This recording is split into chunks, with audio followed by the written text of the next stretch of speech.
वही हम थोड़ा अभी आगे जाएंगे। यानी इंस्टेड ऑफ, अभी कैसा होता है बहुत से कॉन्फिग क्लास के अंदर हमें @bin नहीं लिखना है, ठीक है। तो उस केस में क्या कि हमेशा आप अगर फिर आप ये करोगे एम्प्लॉय न्यू एम्प्लॉय, ये तो आपके प्रोजेक्ट के अंदर अभी फिलहाल अभी हम हमारे एक ही एम्प्लॉय क्लास के साथ डील कर रहे हैं, तो ऐसे बहुत सारे होते हैं। तो उसके लिए आप बहुत इतने सारे मेथड लिख के बैठोगे, फिर स्प्रिंग का मतलब ही क्या है, करेक्ट। तो फिर वो बोल रहे फिर स्प्रिंग का यूज करके फायदा ही क्या है, वैसे भी तो हम डायरेक्टली भी कर सकते हैं। तो इंस्टेड ऑफ दिस @bin, ठीक है, उसके लिए भी अलग सा है, ये भी उसका रिप्लेसमेंट है, ठीक है, आगे है उसका रिप्लेसमेंट, एनोटेशन है अलग, ठीक। तो @bin पहले यहाँ पे समझ में आ गया। Yes, sir. अब आते हैं आगे जाते हैं थोड़ा। अब मैं क्या करता हूँ, यहाँ पे एक अलग सा पैकेज बना, सॉरी, इस में ये हमारा एक पहला पैकेज है com.jpk.demo annotation, ठीक है। चलो यहाँ पे मैं और एक पैकेज बना के अंदर क्लास बनाता हूँ, सिंपल पैकेज का नाम देता हूँ मैं, एंटिटी का नाम दे देता हूँ, एंटिटी, ठीक है। और वहां पे नाम देता हूँ मैं स्टूडेंट या कंट्री दे देता हूँ, ठीक है। मैंने एक कंट्री नाम दे दिया, कंट्री का एक ऑब्जेक्ट बनाया, फिनिश कर लेते हैं। और इस कंट्री के अंदर सिंपली हम क्या करते हैं, पहले तो उसका एक लिख देते हैं इंटीजर स्ट्रिंग cname, और यहाँ पे मैं cid लिख दूँ, ठीक है। और उसके गेटर सेटर भी हम क्या कर लेते हैं, पहले क्रिएट करके लेते हैं, ठीक है। देन उसका कंस्ट्रक्टर भी एक पैरामीटराइज्ड कंस्ट्रक्टर या डिफॉल्ट कंस्ट्रक्टर कर लेते हैं। आगे हमारा पैरामीटराइज्ड कंस्ट्रक्टर और एक डिफॉल्ट कंस्ट्रक्टर लिख देते हैं कंट्री, डिफॉल्ट नहीं सॉरी पैरामीटराइज्ड कंस्ट्रक्टर, ठीक है। अब ये कंट्री ले गया। अब ये कंट्री मुझे क्या करना है, इसका भी मुझे क्या चाहिए, बिन इन कॉन्फिग फाइल के अंदर हमें फिर से चलो क्या करना पड़ेगा, यहाँ पे बताओ, उसका ऑब्जेक्ट कंट्री का ऑब्जेक्ट बनाना है, तो कॉन्फिग फाइल के अंदर मुझे पहले रजिस्टर करना पड़ेगा, ठीक। चलो public country country country country country, ठीक है, और गेट कंट्री कर्ली ब्रैकेट। और फिर यहाँ से हम क्या करेंगे, सिंपली शॉर्टकट लिखोगे अभी रिटर्न न्यू कंट्री, ठीक है।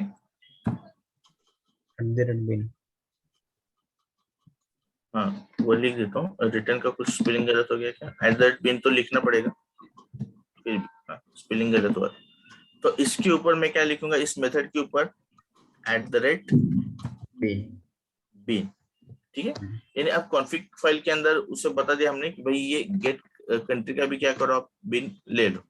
चलो सिंपली पहले ये करके देख लेते हैं, इस app.java के अंदर आते हैं और क्या कर लेते हैं, कंट्री का हमें मिल रहेगा पहले ऑब्जेक्ट देख लेते हैं, यानी जो हमने एम्प्लॉय के लिए किया था वही कंट्री के लिए भी अभी हो रहा है, क्योंकि अभी हमने कंट्री वैसे भी एक एंटिटी पैकेज के अंदर लिया है, ठीक है।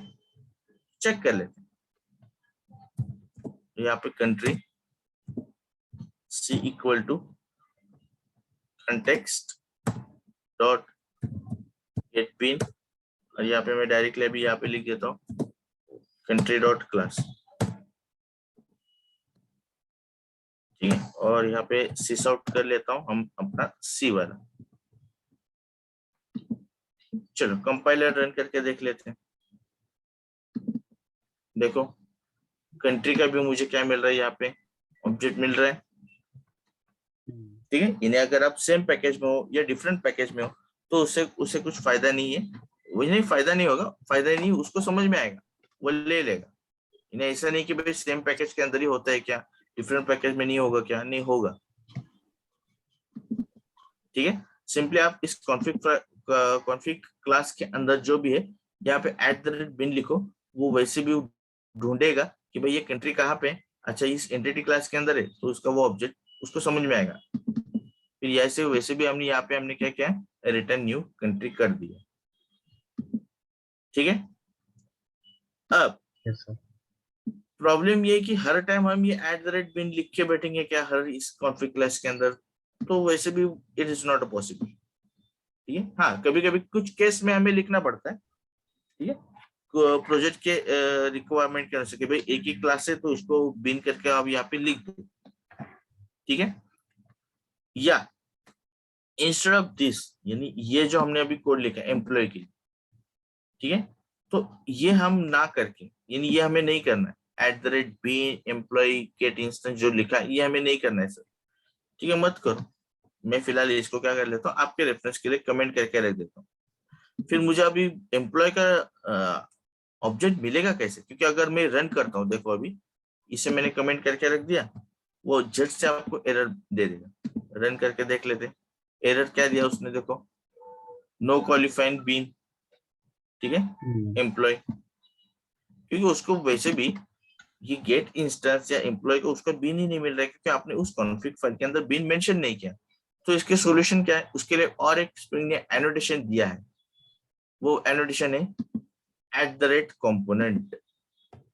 ठीक है। अब @component क्या कर लेता है, वो डायरेक्टली इंटरनली @bin ही कॉल करता है, यानी इंटरनली वो बीन ही क्रिएट करता है, एक स्प्रिंग बीन ही क्रिएट करता है @component annotation। अब @component annotation जो है वो हमें क्लास लेवल के ऊपर देना होता है। @bin कहाँ पे देते हैं, मेथड लेवल पर। ठीक है। अब हम क्लास लेवल पे एनोटेशन देंगे @component। अब ये थोड़ा डॉक्यूमेंटेशन हमेशा पढ़ो, क्या लिखा है यहाँ पे @component और जी स्प्रिंग फ्रेमवर्क डॉट स्टीरियोटाइप। अब ये जो एनोटेशन है ये एक स्टीरियोटाइप एनोटेशन है। ठीक है। इंटरव्यू में पूछते हैं कि स्टीरियोटाइप एनोटेशन कौन कौन से है, तो @component उनमें से एक है। ठीक है। तो पढ़ो इसकी, यहाँ पे डॉक्यूमेंटेशन क्या है, it indicates the annotation class component such as classes as considered as candidate to auto detection. ये इंपॉर्टेंट है, ऑटो डिटेक्शन, यानी @bin से हम खुद से मेंशन कर रहे थे वहां पे कि भाई इसका ऑब्जेक्ट क्रिएट करके दे दो। वेयर एज कॉम्पोनेंट जब आप यूज करते हो @component, वो ऑटोमेटिकली डिटेक्ट करता है स्प्रिंग कि भाई इसका ऑब्जेक्ट मुझे बना के देना है। ठीक है, इसका क्या करना है, मुझे ऑब्जेक्ट बना के देना है। There's the auto detect when using annotation based configuration and class path scanning। and यहाँ पे मेंशन क्या किया उसने, class path scanning. Class path scanning यानी क्या होता है, और वहां पे एंड यूज किया है, एंड यानी आपको ये भी देना पड़ेगा। क्लास पाथ स्कैनिंग यानी ये क्लास किस पैकेज के अंदर है वो हमें बताना पड़ेगा, तभी उसको समझ में आएगा कि इसका ऑब्जेक्ट मुझे बना के रिटर्न करना है। ठीक है, चलो अब ये @component क्या कर लेते हैं हम, यहाँ पे यूज कर लेते हैं, यानी मेरी क्लास लेवल के ऊपर लिखा। कॉन्फिग क्लास के अंदर वैसे भी मैंने बीन को देखो यहाँ पे कमेंट किया हुआ है। ठीक है, @employee जो हमारा एम्प्लॉय क्लास है उसके ऊपर मैंने ये लिखा हुआ है @component। अब मैं क्या कर लेता हूँ, थोड़ा ये दोनों लाइन को कमेंट कर लेता हूँ, या हाँ फिलहाल इसको कमेंट करके रख देता हूँ। अब हमने यहाँ पे क्या लिखा है, देखो एम्प्लॉय EMP इक्वल टू, हमने सिर्फ @component लिखा है। एरर क्या आता है वो भी देख लेते, एरर आता है या नहीं आता है वो भी चेक करेंगे। Employee EMP equal to context.getBeans employee dot class और वहां पे सिस आउट किया। चलो इतना करते हैं तो एरर आता है या नहीं आता है और क्या आता है वो चेक कर लेते। मैंने कंपाइल किया, अब वो एरर क्या दे रहा है, पढ़ो एरर, नो क्वालिफाइड टाइप। ठीक है, क्यों ऐसा दे रहा है वो एरर, कोई बताएगा। पैकेज नहीं दिया हमने। पैकेज नहीं दिया क्योंकि हमने तो यहाँ पे @component दे दिया, मगर वो @component का ये क्या बोल रहा है यहाँ पे, ये देखो ये लाइन पढ़नी इंपॉर्टेंट, स्प्रिंग में ये हमेशा एक एक चीज आपको पढ़नी। क्लास पाथ, यानी इसका क्वालिफाइड क्लास नेम हमने अभी तक उसको समझ में नहीं आ रहा है स्प्रिंग को। ठीक है, तो इसलिए वो एरर दे रहे हैं। तो वो कहाँ पे देंगे हम, तो वो हम देंगे कॉन्फ़िगरेशन जो फाइल हमने लिखी है जावा की, इसके ऊपर, इस क्लास के ऊपर आप क्या करो, उसका कंपोनेंट स्कैन, ठीक है, करके एक एनोटेशन है, वो हमें मेंशन करना पड़ेगा। कंपोनेंट स्कैन एनोटेशन क्या करता है, पहले मैं लिख देता हूँ। Component scan, component scan annotation क्या करता है, वो आपके अंदर जितने भी एनोटेशन, यानी जितने अपने आपके प्रोजेक्ट के अंदर क्लासेस लिखे अपने, एंटिटी क्लास या और अदर कुछ दूसरा भी क्लास लिखा हो, तो वो स्कैन करता है, ठीक है। तो ये कंपोनेंट स्कैन हमें देना पड़ता है, ठीक है। एक्चुअली ये ऑटो डिटेक्ट कर लेता है, ठीक है। तो कंपोनेंट स्कैन, और वहां पे हमें क्या करना पड़ता है, बेस पैकेज देना पड़ता है, ठीक है। चलो मैं बेस पैकेज दे देता हूँ। अब यहाँ पे मुझे बेस पैकेज का नाम बताओ सिर्फ, project explore base package, base package. यहाँ पे अगर आपको एक से ज्यादा पैकेज देने हैं तो आप कर्ली ब्रैकेट यूज कर सकते हो। अगर आपको सिंपल एक पैकेज देना है तो आप क्या करो, सिंपल डबल कोट के अंदर दे दो। अगर मल्टीपल पैकेज आपको यहाँ पे मेंशन करना है, you can go for curly bracket और उसके अंदर फिर आपका पैकेज का नाम यहाँ पे मेंशन करो, ठीक है। अब आपका बेस पैकेजेस देना है, कौन सा है, देखो इन दोनों में बेस पैकेज का नाम क्या है, com.jpk, यहाँ पर भी com.jpk है। डॉट एंटिटी ये अलग हो गया, यानी com.jpk के अंदर अलग एक फोल्डर बनेगा एंटिटी। अगेन com.jpk.demo annotation, यानी पैकेज यानी क्या, एक फोल्डर ही होता है, बाकी कुछ नहीं होता। तो जेबी इसके अंदर भी और एक हमारा डेमो एनोटेशन नाम का फोल्डर बनेगा। तो हम क्या करेंगे, यहाँ पे बेस पैकेज देंगे। तो बेस पैकेज यानी क्या, com.jpk। अगर आपको बेस पैकेज नहीं देना है, सर मुझे पूरा ये नाम देना है, पूरा नाम आपके ऊपर है। ऐसा कोई पैकेज वो क्या करेगा, स्कैन करेगा, ठीक है। अदरवाइज अगर आपको पूरे पैकेजेस स्कैन करने हैं आपके प्रोजेक्ट के अंदर, तो उसका बेस पैकेज यहाँ पे मेंशन करो, ठीक है। मैं क्या कर लेता हूँ, यहाँ पे पहले तो पूरा पैकेज नेम दे देता हूँ। तो मैं यहाँ क्या करता हूँ, full qualified name, copy qualified name कर लेता हूँ। यहाँ पे सिंपली मेंशन कर लेता हूँ, इतना ही मेंशन कर लेता हूँ। मैंने बेस पैकेजेस क्या नाम दिया है, com.jpk.demo annotation, ठीक है। और ये एम्प्लॉय में यहाँ से निकल दूंगा, यानी इस डेमो एनोटेशन पैकेज के अंदर जितने सारे भी आपने कुछ क्लासेस बनाए, उसके वो स्कैन करेगा और उसका एक ऑब्जेक्ट वो बना के रहेगा, यानी उस कंपोनेंट को वो बता देगा आपका जो एम्प्लॉय नाम का क्लास है, आपको जो चाहिए, आपने यहाँ पे @कंपोनेंट लिखा है, ये क्लास कहाँ पे मिलेगा। तो पहले वो क्या करेगा, यहाँ पे स्कैन करेगा, कंपोनेंट स्कैन, भाई कहाँ पे, उसने पैकेज नेम क्या दिया है, @com.jpk.demo, तो इसके अंदर वो ढूंढेगा। ढूंढने के बाद फिर हाँ ठीक है, मिल गया मुझे, तो अब वो क्या करेगा, आपको ऑब्जेक्ट बना के दे दे। चलो आ जाते हैं हमारे ऐप के अंदर। अब यहाँ पे रन करके देख लेते हैं। अब देखो एरर नहीं दी उसने क्या किया, एम्प्लॉय का ऑब्जेक्ट आपको वैसे भी रिटर्न करके दे दिया क्या, यस। समझ में आ गया सभी लोगों को।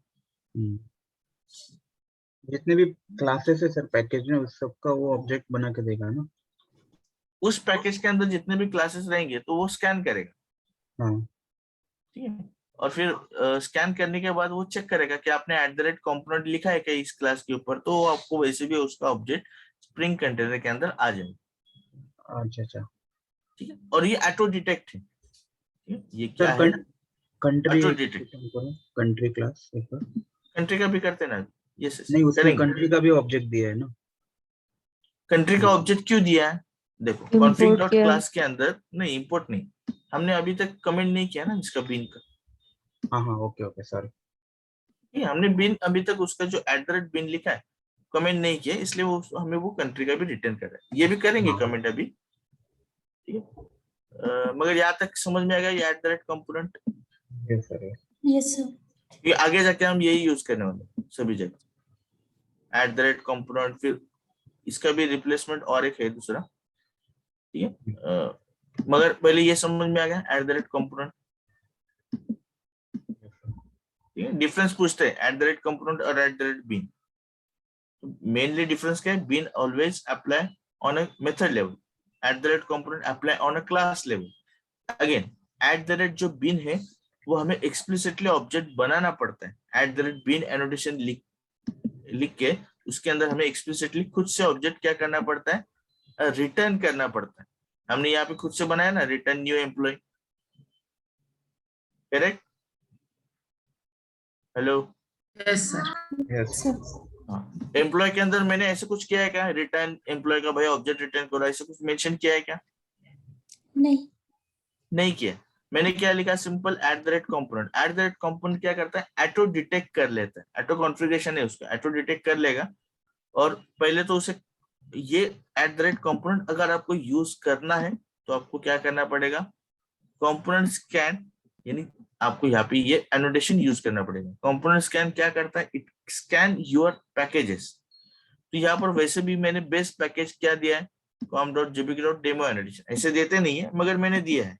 ठीक है, एक्चुअल बेस्ट पैकेज हमारा com.jpg इतना ही है। ठीक है, इतना दोगे तो वो क्या करेगा, com.jpg के अंदर जितने भी पैकेजेस है, फिर वो एंटिटी क्लास के अंदर भी है, वो भी स्कैन करेगा, ये भी स्कैन करेगा, ऑल पैकेजेस वो स्कैन करेगा। फिलहाल मैंने वैसा दिया नहीं, मैंने सिर्फ डेमो एनोटेशन दिया है, ठीक, for your sake of understanding initially. ठीक है, तो यहाँ पर हमने दिया, तो फिर वो यहाँ से स्कैन करेगा, स्कैन करने के बाद इस एम्प्लॉय का मुझे ऑब्जेक्ट वैसे भी रिटर्न कर देगा। और फिर इस ऐप डॉट के अंदर मैंने क्या लिखा है, सिंपली एम्प्लॉय डॉट क्लास। ठीक है, अब आप बोलोगे ये बाय डिफॉल्ट कौन सा आईडी देता है, क्योंकि यहाँ पर अगर मुझे यहाँ पर हमने आईडी से लिया तो बाय डिफॉल्ट कौन सा आईडी दे रहा है, क्योंकि यहाँ पे देखो हमने गेट इंस्टेंस यूज किया था पहले, ऐड बिन यूज करते तो मेथड लेवल का जो नाम था वही नाम हमने यहाँ पे दिया था।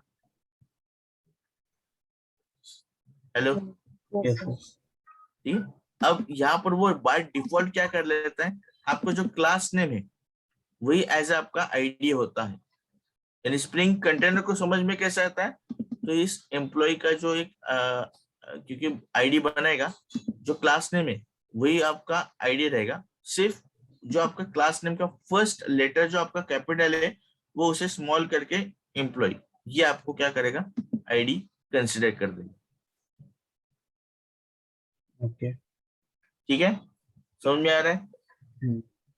सर। अगर मतलब बेस पैकेज देते हैं com.jp के, तो मतलब दो पैकेज में सेम क्लास नेम हो सकता है, तो फिर वो रिटर्न विद इन मतलब जिस पैकेज से कॉल आया है उसी पैकेज से रिटर्न करेगा, फिर मतलब वो कैसे होगा? तो लाइक उसके लिए अगर आपको नाम देना है तो आप नाम यहाँ पे दे सकते हो, वैसे तो वो उस पैकेज का ऑब्जेक्ट रिटर्न करेगा। अगर आपको अच्छा एक्सप्लिसिटली आईडी का नाम भी चेंज करना है तो आप जो बोल रहे हो वो यहाँ पे आप नाम दे सकते हो। यहाँ पे @कंपोनेंट को डबल कोट के अंदर यहाँ पे क्या करो, नाम मेंशन करो। फॉर एग्जांपल मैंने लिखा EMP, तो उसका आईडी क्या हो गया, अभी EMP हो गया। ठीक है, अगर आप आईडी ऐसे EMP मेंशन नहीं करते हो तो बाय डिफॉल्ट वो क्लास का नाम ले लेता है और जो फर्स्ट लेटर होता है वो स्मॉल में कन्वर्ट करके उसका आईडी मेंशन कर लेते हैं। अगर आपको वैसे नहीं चाहिए तो डायरेक्टली आप यहाँ पे @कंपोनेंट ओपन क्लोज ब्रैकेट और यहाँ पे उसको दे दो EMP, डबल कोट के अंदर आप आईडी का नाम दे दो EMP, फिर आप app.java के अंदर इस EMP नाम से एक्सेस कर सकते हो। ओके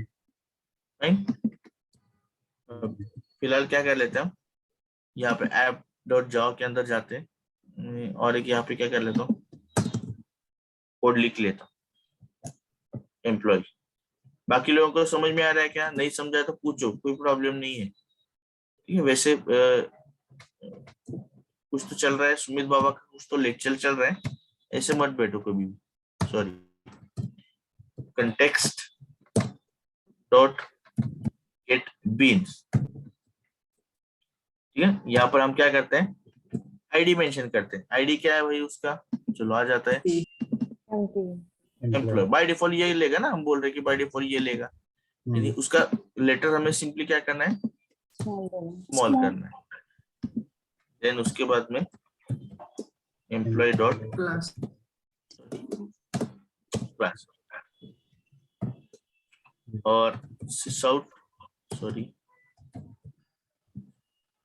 अरे सर यार, हम XML के इसमें कर देते हैं। हाँ वही, अभी वो क्या हो गया, वो हैश टू नेम है, ठीक है चेक कर लेते हैं। मैं क्या कर लेता हूँ यहाँ पे आईडी नेम मेंशन कर लेता हूँ, थोड़ा समझ में आएगा।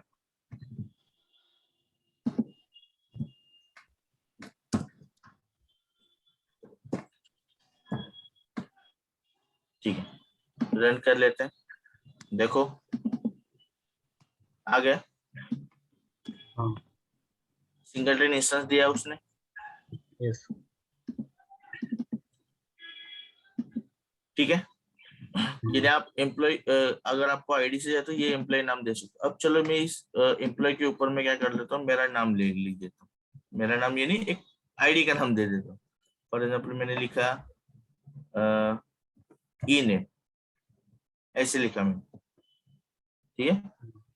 ई को मैं क्या कर लेता हूँ, कैपिटल कर लेता हूँ ई नेम। अभी ई नेम से क्या कर लेते हैं हम, एक्सेस कर लेते हैं। यहाँ पर आ जाते हैं, तो अभी ये तो वर्क होगा नहीं, क्योंकि आपने ये वर्क क्यों नहीं होगा अभी, वो एम्प्लॉय चेंज करना आईडी पड़ेगा। चेंज। क्योंकि हमने एक्सप्लिसिटली खुद से नाम दिया है वहां पे। तो इसको तो मुझे थोड़ा कमेंट करना पड़ेगा, नहीं तो वो एरर देगा कि आप क्या करना चाह रहे हो, उसको समझ में नहीं आएगा बेसिक।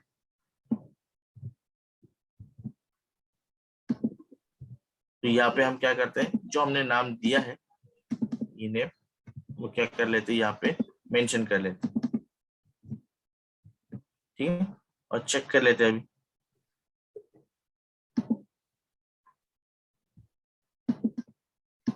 देखो ले लिया उसने।